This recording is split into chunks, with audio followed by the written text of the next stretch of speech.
Hi అండి, అందరికీ నమస్కారం. నేను మీ Venugopal Reddy from Josh Innovations Private Limited, Edunine career guidance, Josh Institute of Foreign Languages and Josh overseas consultancy సంయుక్తంగా విద్యార్థులకు అవసరమైనటువంటి వేలాది వీడియోస్ మనము గత కొన్నేళ్లుగా రూపొందిస్తూ ఉన్నాం.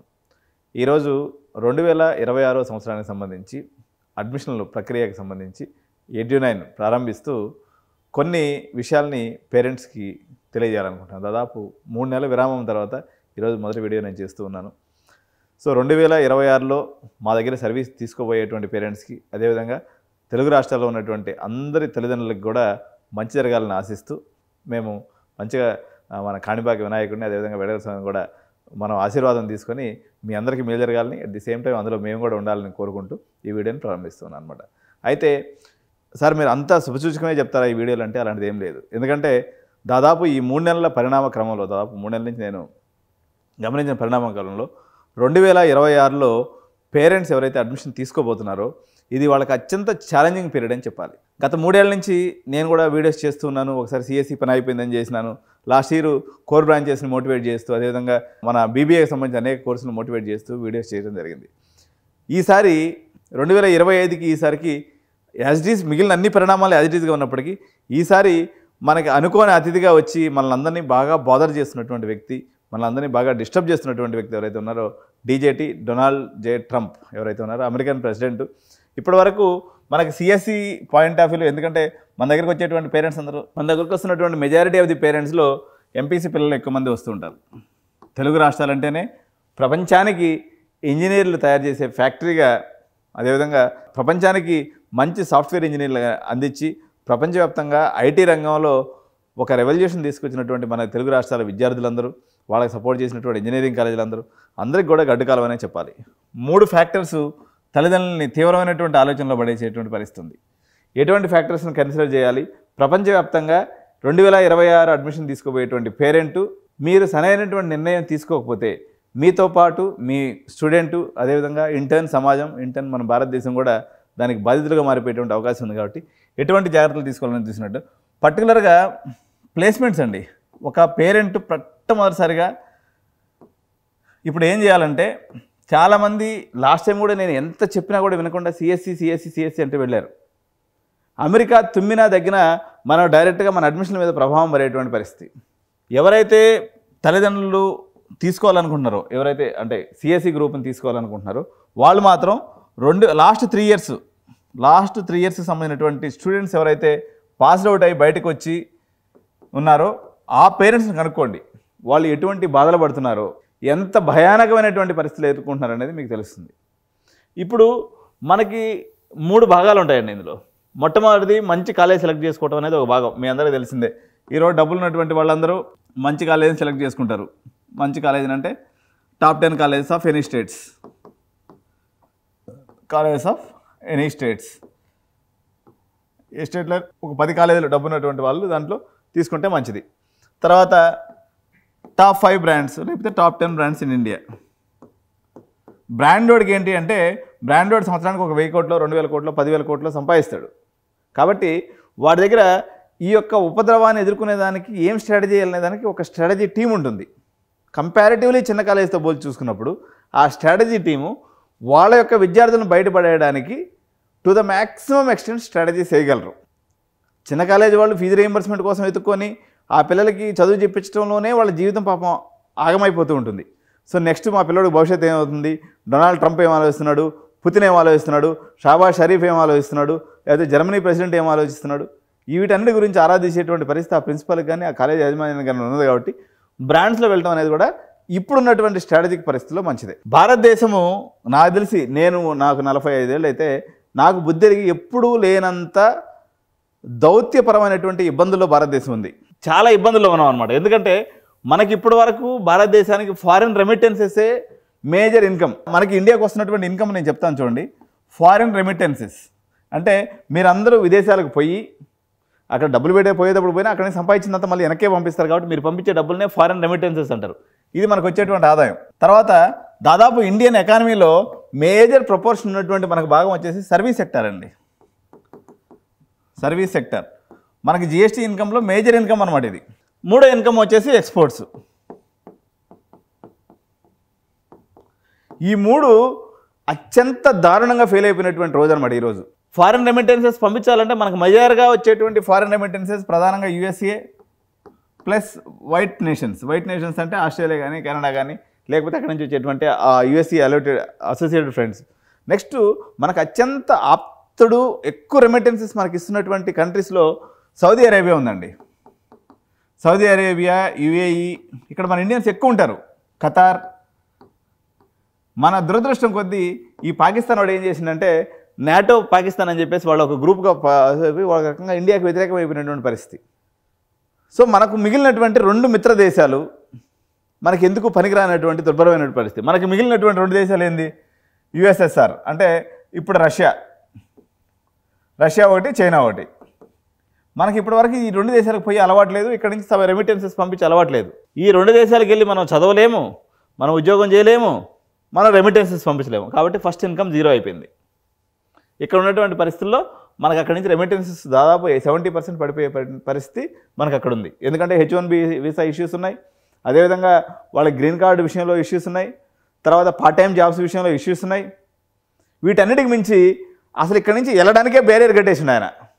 ఒక యూనివర్సిటీ ఉంటేనట 100 మంది ఆ యూనివర్సిటీ స్టూడెంట్స్ ఉంటే 15 మంది మాత్రమే విదేశీ విద్యార్థులు వచ్చి ఆ యూనివర్సిటీలో చదవాలంట. అందులో 5% మాత్రమే ఒక దేశానికి మించి ఉండకూడదంట. అంటే దాదాపు మన తెలుగు రాష్ట్రాల్లో మేము పంపించే కన్సల్టెన్సీ వాళ్ళు అందరూ పంపించే యూనివర్సిటీ అయినా ఏదో ఒక యూనివర్సిటీ గంపకొత్తగా పట్టుకుంటాం, తోలేదే పని అడిగిపోతారు. మన వాళ్ళు పార్ట్ టైం చేసుకుంటారు బిందాదుగా, అది ఏదో ఫేక్ సర్టిఫికేట్ ఏదో పెడతారు, ఎక్స్పీరియన్స్ పెట్టేస్తారు, ఉద్యోగం వచ్చేస్తుంది. ఇప్పుడు దాకా నడిచిపోతుంది అట్లా. ఇప్పుడు మన పప్పులు ఉడికే పరిస్థితి యూఎస్ఏ లేదు. సో ఆ రకంగా కూడా మనం దెబ్బైపోయినటువంటి పరిస్థితి. ఇది ఫస్ట్ సెక్టర్. Service sector. ఈరోజు మేము గచ్చిబౌలిలో ఉంటాం.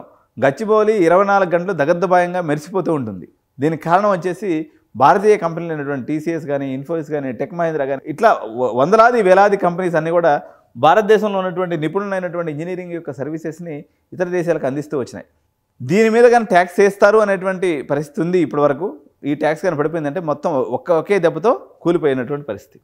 మూడోది ఎక్స్పోర్ట్స్. మన ఎక్స్పోర్ట్స్ మీద యూఎస్ఏ ప్రజెంట్ 50% ట్యాక్స్ విధిస్తుంది.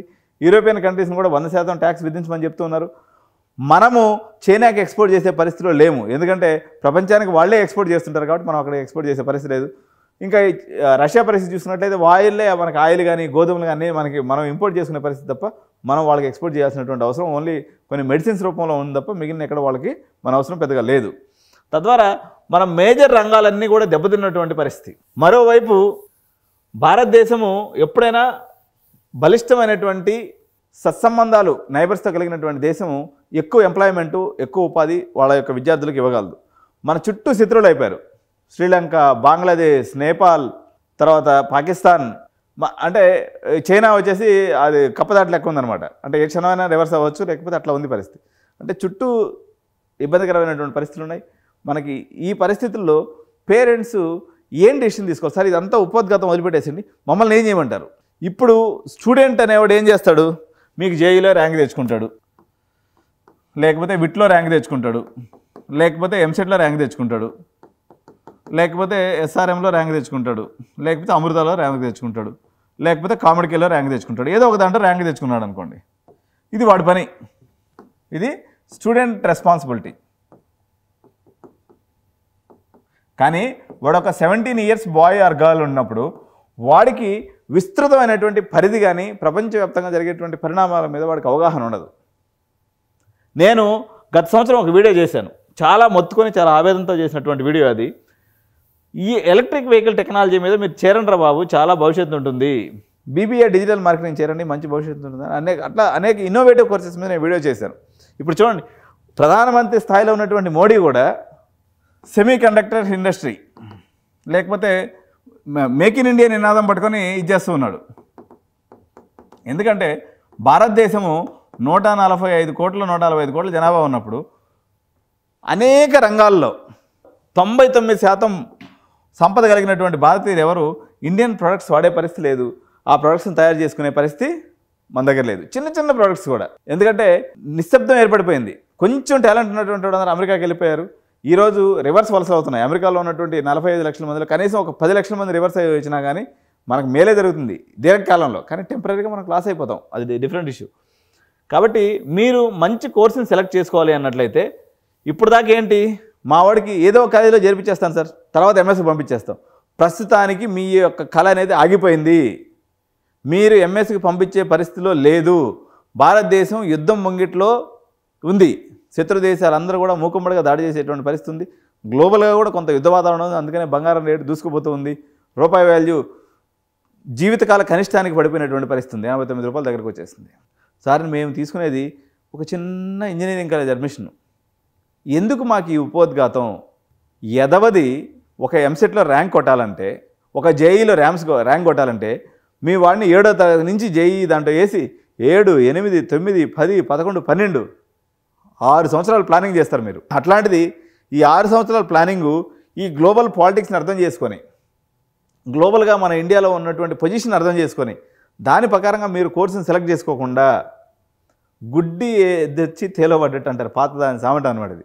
అట్లా కానీ మీరు చదువుకుంటూ వెళ్ళిపోతే మార్కెట్లో ఏం పరిస్థితి లాస్ట్ ఇయర్ మళ్ళీ చెప్తున్నా, 15,000 రూపాయలు standard and fixed salary for BTech graduates. ఇది కూడా నువ్వు తురుంకనై ఉండాలి క్లాస్లో. నువ్వు క్లాసులో టాపర్ అయితే 15,000 జీతం వచ్చే పరిస్థితి ఉంది. ఇంత దారుణంగా మార్కెట్ ఉంటే మీరు మేము ప్లానింగే గీసుకోము, మాకెవరు కెరియర్ కౌన్సిలింగ్తో పని లేదు, మేము ఇండివిజువల్గా డెసిషన్ తీసుకోగలం, ఏదో ఒకటిలో వేసేస్తే పోద్ది. ఏదో ఒకటిలో వేసేది అనుకోండి, 6 ఏళ్ళ పాటు కష్టపెట్టాం దేనికి? పేరెంట్స్ యొక్క ఆలోచనలు ఇటువైపు ఉన్నాయి, స్టూడెంట్ కళలు వచ్చేసి ఇటువైపు ఉన్నాయి, మార్కెట్ ఇటువైపు ఉంది. ఈ మూడు ఎప్పటికీ కలవకపోతే జీవితం ఆగమైపోతుంది. సరైనటువంటి నిర్ణయం మీరు తీసుకోవాలన్నట్లయితే సరైనటువంటి కౌన్సిలర్ మీకు అవసరం ఉంది. ఎడ్యునైన్ కెరీర్ గైడెన్స్ విద్యార్థులు అదేవిధంగా తల్లిదండ్రుల యొక్క అనేక రకాలైనటువంటి పారామీటర్స్ని దృష్టిలో పెట్టుకొని మీకు కరెక్ట్ అయినటువంటి కోర్సుని ఎలా ఎంచుకోవాలి, ఇన్ని రకాలైనటువంటి సంక్లిష్టమైనటువంటి ఈ యొక్క మొత్తం పారామీటర్స్ని, గ్లోబల్ పాలిటిక్స్ని అనుకోండి, అదేవిధంగా ఏఐ తెచ్చేటువంటి ఉపద్రవాన్ని అనుకోండి. చాలామంది, నేను ఇక్కడ ఒక విషయం చెప్తాను, నా మనసులో ఉన్నమాట, ట్రంప్ పిచ్చివాడు అందుకనే ఇండియన్స్ అందరినీ ఎల్లగొడుతున్నాడు. నేను 20 ఏళ్ల క్రితము ట్రంప్ పుస్తకాన్ని చదివి ఇన్స్పైర్ అయ్యి నేను కన్సల్టెన్సీ ఫీల్డ్లోకి వచ్చిన. మొత్తం చదివిన. అమెరికన్ ఇప్పుడు ఒక దేశంలో ఉన్నటువంటి ఒక ప్రెసిడెంట్, అమెరికన్ ఎలక్టెడ్ ప్రెసిడెంట్, ఆయన పిచ్చోళ్ళగా బిహేవ్ చేస్తున్నప్పుడు మనం మొత్తుకుంటున్నాము, లేకపోతే ఇంకొన్ని దేశాల వాళ్ళు మొత్తుకుంటున్నారు తప్ప లోకల్ ప్రజలు ఏమైనా అంటున్నారా వాళ్ళని? లేకపోతే లోకల్లో ఉన్నటువంటి మేధావులు ఎవరైనా ఆయన వ్యతిరేకిస్తున్నారా? వ్యతిరేకించలేదు. కారణం ఏంటంటే వాళ్ళ ఇంటెలిజెన్స్ రిపోర్ట్ ఏం చెప్తుందంటే, అమెరికన్ ఇంటెలిజెన్స్ రిపోర్ట్ ఏం చెప్తుందంటే 47% ఉద్యోగాలు ఆర్టిఫిషియల్ ఇంటెలిజెన్స్ వల్ల పోతున్నాయని ఒక నివేదిక చెప్తూ ఉంది.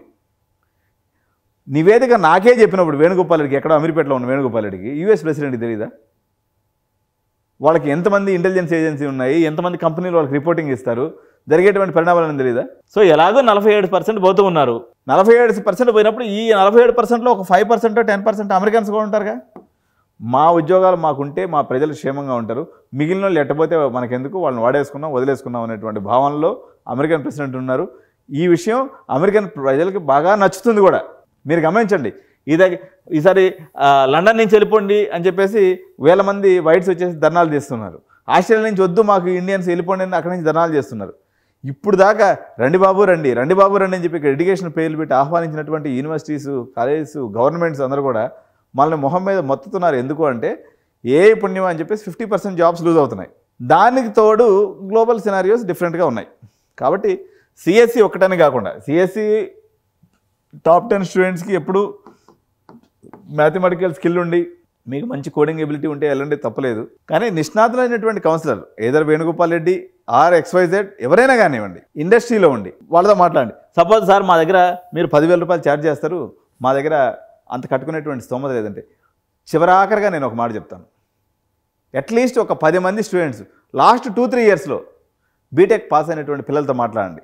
మీరు చేస్తున్నటువంటి ఇంకో తల్లిదండ్రులుగా ఏం తప్పే చెప్పమంటారా? మీ ఊర్లో ఎవడో ఒకడు ఉంటాడు, ఈయన పేరు లింగయ్య. ఈ లింగయ్య వచ్చేసి అమెరికాకు పోయేసి బాగా సంపాదించుంటాడు, కారు కొని ఉంటాడు, ఇల్లు కొని ఉంటాడు, బంగ్లా కొని ఉంటాడు, అన్నీ వచ్చి ఉంటాయి. వాడిని ఆదర్శంగా తీసుకొచ్చి ఈయన సిఎస్సీలు వేస్తున్నారు. ఆ తప్పు చేయొద్దు మిత్రమా. మీరు లాస్ట్ 3-4 ఇయర్స్లో పాస్ అవుట్ అయిన పరిస్థితి ఏముందో చూడండి. వాడు నా హైదరాబాద్లో అమీర్పేటలో సెట్ అవ్వలేక, నా మారతల్లిలో సెట్ అవ్వలేక, నా పూణేలో సెట్ అవ్వలేక, నా చెన్నైలో సెట్ అవ్వలేక, వాడు పడేటువంటి తిప్పలు ఎవరైతే ఉన్నాయో వాటిల్లో ఉన్నటువంటి వాస్తవాలను గ్రహించి మీరు కోర్స్ సెలక్షన్ చేయండి. ఈ కోర్స్ సెలక్షన్ చేసేటప్పుడు మీకు వీలుండి ఆర్థికంగా స్తోమత ఉంటే అందులో మమ్మల్ని కూడా భాగస్వామ్యం చేయండి. మీ పిల్లల భవిష్యత్తుకి ఎంతో కొంత మేరకు ఈ ఉపద్రవంలో నుంచి బయటపడేటువంటి ప్రయత్నం శాయశక్తిలో 89 కెరీర్ గైడెన్స్ చేస్తుంది.